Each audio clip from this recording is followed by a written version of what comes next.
नमस्कार, आप देख रहे हैं एसपीडी न्यूज। दिन भर की ताज़ा खबरों के लिए अभी सब्सक्राइब करें एसपीडी न्यूज और खबरों में आगे बढ़ने से पहले वीडियो को लाइक जरूर से करें। और इसी के साथ आज की पहली बड़ी खबर कि पीएम मोदी ने कही बड़ी बात, दुनिया भर को खाना मुहैया कराने के लिए भारत है तैयार, WTO की अनुमति का है इंतजार। आपको बता दें कि प्रधानमंत्री नरेंद्र मोदी ने मंगलवार को कहा कि उन्होंने अमेरिकी राष्ट्रपति जो बाइडेन के साथ जो अपनी बातचीत की, उस दौरान विश्व व्यापार संगठन यानी कि WTO की अनुमति मिलने पर दुनिया को भारत के खाद्य भंडार की आपूर्ति करने की पेशकश की है। आपको बता दें कि जब जो बाइडेन के साथ प्रधानमंत्री नरेंद्र मोदी की बातचीत हो रही थी तो उन्होंने इस खाद्य भंडार के खाली होने का मुद्दा उठाया। तो इन्होंने सुझाव दिया कि अगर विश्व व्यापार संगठन अनुमति देता है तो भारत कल से ही दुनिया को खाद्य भंडार की आपूर्ति करने के लिए तैयार है। और इन सभी के साथ अगली बड़ी खबर की कोरोना के नए वेरिएंट XE ने बढ़ा दी है चिंता, स्वास्थ्य मंत्री ने निगरानी बढ़ाने के दिए निर्देश। आपको बता दें कि देश में कोरोना वायरस के नए वेरिएंट XE के नए मामले अब सामने आने लगे हैं और इसको लेकर केंद्र सरकार अलर्ट मोड पर आ गई है।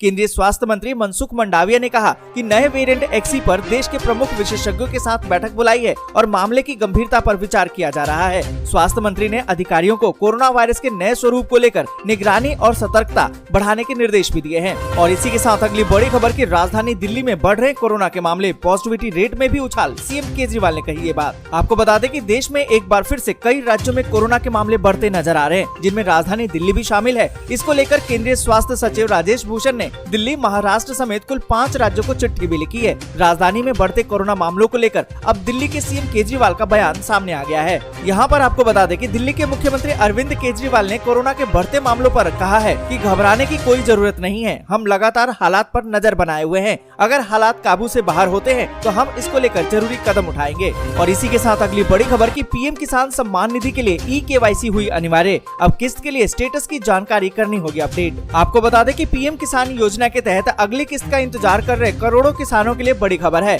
इस योजना के तहत सरकार ने अभी तक 10 किस्तों के पैसे किसानों के खाते में भेज दिए। उन्होंने अभी 10वीं किस्त तो जारी कर दी है, अब किसानों को 11वीं किस्त का बेसब्री से इंतजार है। हालांकि इसके लिए आपको अपने स्टेटस की सारी जानकारी अपडेट करनी होगी, मतलब साफ है कि अब eKYC अनिवार्य कर दिया गया है। और इसी के साथ अगली बड़ी खबर की गाजियाबाद और नोएडा के 3 स्कूल बंद, 25 छात्र और शिक्षक हुए संक्रमित। आपको बता दें कि जिस तरीके से हमारे देश में कोरोना की चौथी लहर की आशंका जताई जा रही थी, तो क्या वो घड़ी अब आने वाली है? आपको बता दें कि NCR में कोरोना का संक्रमण बढ़ रहा है। गाजियाबाद और नोएडा के स्कूलों में छात्र और शिक्षकों में कोरोना पॉजिटिविटी मिलने के बाद हड़कंप मच गया है। स्वास्थ्य विभाग की चिंता भी बढ़ गई है। गाजियाबाद जिले के 2 स्कूलों में 9 छात्र कोरोना संक्रमित मिले हैं। वहीं नोएडा के एक निजी स्कूल में 13 छात्र और 3 शिक्षक कोविड पॉजिटिव मिले हैं। आपको बता दें कि संक्रमण की वजह से स्कूलों को बंद कर दिया गया है। अब कक्षाएं ऑफलाइन न होकर ऑनलाइन चलेंगी। और इसी के साथ अगली बड़ी खबर की भगवंत मान पंजाब में जल्द करेंगे फ्री बिजली योजना का ऐलान, केजरीवाल से हुई है उनकी मुलाकात। आपको बता दें कि आम आदमी पार्टी के नेता और पंजाब के मुख्यमंत्री भगवंत मान ने राष्ट्रपति रामनाथ कोविंद और उपराष्ट्रपति वेंकैया नायडू से मुलाकात की। इसके बाद आप संयोजक और दिल्ली के सीएम अरविंद केजरीवाल से मुलाकात करके मुफ्त बिजली योजना पर उन्होंने चर्चा की। सूत्रों के मुताबिक पंजाब में जल्दी ही केजरीवाल की पहली गारंटी 300 यूनिट मुफ्त बिजली का ऐलान हो सकता है। आम आदमी पार्टी की तरफ से पंजाब में 300 यूनिट बिजली फ्री करने के लिए मिशन मोड में तैयारी चल रही है। और इसी के साथ अगली बड़ी खबर की भारत में अब ऑनलाइन गेम खेलना नहीं होगा आसान, खेलने से पहले यूजर्स को करवाना होगा KYC। आपको बता दें कि देश में बच्चों और युवाओं में बढ़ते ऑनलाइन गेमिंग की क्रेज और इसमें दांव पर लगने वाली भारी रकम को ध्यान में रखते हुए केंद्र सरकार अब सतर्क हो गई है। सरकार को इस बात का डर सता रहा है कि ऑनलाइन गेमिंग का इस्तेमाल करके काले धन को सफेद किया जा सकता है। साथ ही गेमिंग के जरिए कमाई जाने वाली राशि का इस्तेमाल गैर कानूनी गतिविधियों को अंजाम देने के लिए भी हो सकता है।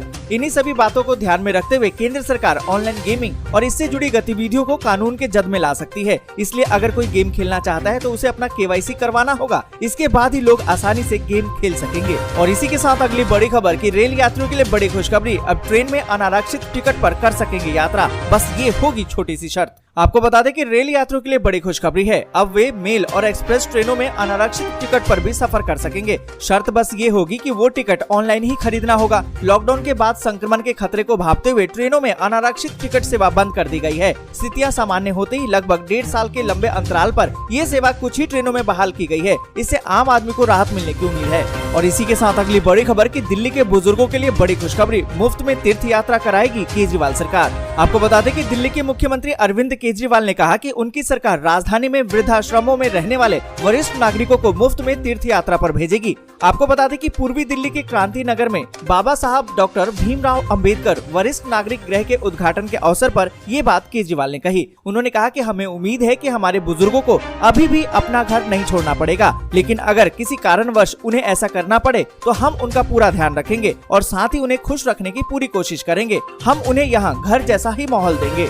और इसी के साथ अगली बड़ी खबर कि निजी स्कूलों में किताब, कॉपी और यूनिफॉर्म बेचने पर मान्यता हो जाएगी रद्द। शिक्षा विभाग ने जारी किया नोटिस। आपको बता दें कि उत्तर प्रदेश में निजी स्कूलों में किताब, कॉपी और यूनिफॉर्म बेचने वाले प्रबंधकों पर शिक्षा विभाग ने सख्त कार्रवाई के आदेश जारी कर दिए हैं। विभाग के मुताबिक अभिभावकों से मनमानी तरीके से पैसा वसूलने पर उनकी मान्यता रद्द कर दी जाएगी। इस बारे में शिक्षा विभाग ने सभी जिलाधिकारियों को नोटिस भी जारी कर दिया है। शिक्षा विभाग ने अभिभावकों की सुविधा को देखते हुए ये कदम उठाया है। और इसी के साथ अगली बड़ी खबर की 400 रुपए किलो तक पहुँच चुके हैं नींबू के भाव। अभी और भी बढ़ेंगे, बारिश के बाद ही मिलेगी राहत। आपको बता दें कि खाने पीने में खटास के लिए इस्तेमाल होने वाले नींबू को अब घर लाना आम आदमी के लिए बहुत महंगा हो गया है। देश भर में एक नींबू की कीमत 15 से 20 रुपए हो चुकी है। वहीं 1 किलो नींबू की बात करें तो दाम 300 से लेकर 400 रुपए प्रति किलो तक पहुंच गए हैं। एक महीने पहले ये 70 से 80 रुपए थी, यानी कि दाम करीबन 6 गुना बढ़ चुके हैं। यहाँ पर आपको बता दें कि नींबू के भाव बढ़ने के पीछे का कारण मेन पेट्रोल और डीजल को बताया जा रहा है। साथ ही आपको बता दें कि बेमौसम बारिश से फसल खराब हुई, ये कारण भी हो सकता है। नवरात्र और रमजान में इसकी खपत ज्यादा हुई है, इस कारण से भी इसके रेट बढ़ गए हैं। और इसी के साथ अगली बड़ी खबर की पीएम मोदी की बधाई पर शहबाज शरीफ ने दिया धन्यवाद। कश्मीर मुद्दे को लेकर कही ये बात।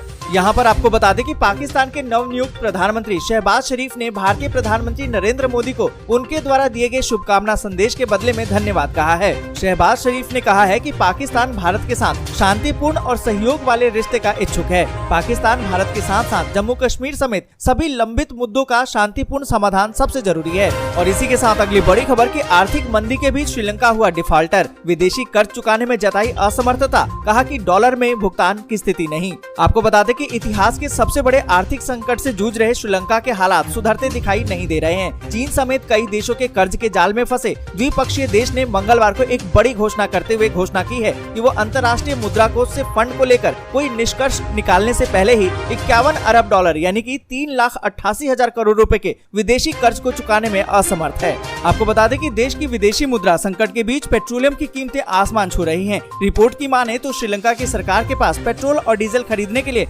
विदेशी मुद्रा नहीं बची है। और इसी के साथ अगली बड़ी खबर कि रूस ने अपने कब्जे वाले यूक्रेनी इलाकों से लोगों को फिल्ट्रेशन कैंप में भेजा, जेलेंस्की का दावा। आपको बता दें कि यूक्रेन में जारी रूसी हमलों के बीच वहां के राष्ट्रपति वोलोदिमीर जेलेंस्की ने एक अहम बयान दिया है। राष्ट्रपति ने कहा है कि रूस अपने कब्जे वाले इलाकों से सैकड़ों लोगों को फिल्ट्रेशन कैंप में भेज दिया गया है। इससे पहले दक्षिण कोरियाई संसद में एक वीडियो संबोधन के जरिए यूक्रेन के राष्ट्रपति वोलोदिमीर जेलेंस्की ने दावा किया कि मारियोपोल में अब तक हजारों लोग मारे जा चुके हैं। जेलेंस्की ने रूस के खिलाफ और कड़े प्रतिबंध लगाने की। आज के लिए बस यहीं तक। वीडियो आपको अच्छी लगी हो तो लाइक और शेयर जरूर कर दें। अगर अभी तक आपने चैनल को सब्सक्राइब नहीं किया है तो सब्सक्राइब जरूर से कर लें।